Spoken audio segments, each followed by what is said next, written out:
So now we begin the E row. E1, of course, is the beginning. And we have 4 footballs that are in X pattern on the 4.5-inch square. So very straightforward.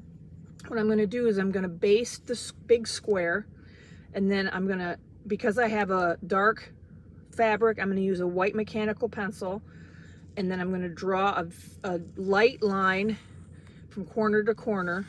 So that way I have placement for my footballs, and I can make sure that they're all within the intersections here. And then for my footballs, I'm going to baste the gathering stitch on every one of them. I have the video to cover that technique if you're unfamiliar.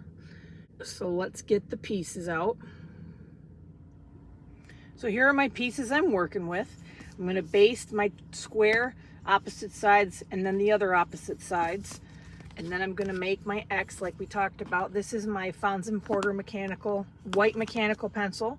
They do have different color leads like pink and yellow and that kind of thing, but I find that white tends to be the best for this particular situation.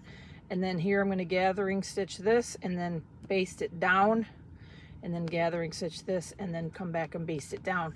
That way I'm going to have the shapes I need, and then we're going to staple those down in place and we'll applique them onto the square.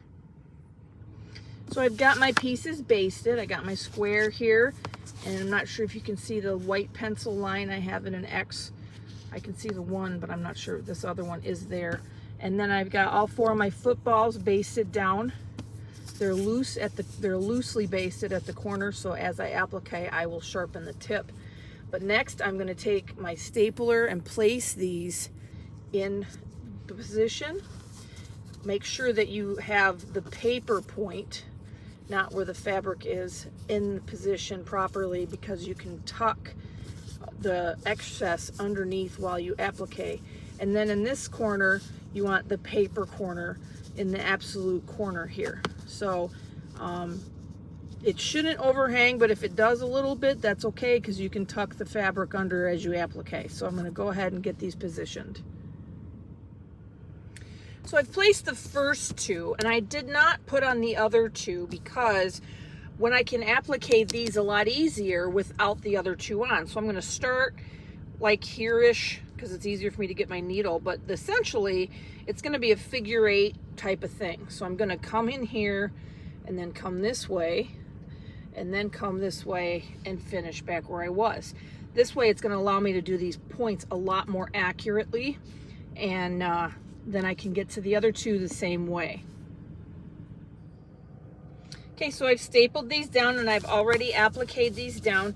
I usually only use 1 staple for this, but I started to get to this corner and it was off center a bit, so I did put a second one in to keep this right where it needs to be, because if it's off on the corner, it's going to be pretty obvious. So I was able to keep those where they need to be, and now I'm going to attach the other 2.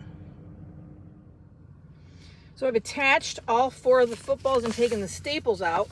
Now I'm going to go and take out the basting as well, and I've got my corners. They may not be exact, but they will settle in when the sashings get put on. So let me get the basting taken out. So I've removed the basting out of my footballs, and now my E1 block has been completed.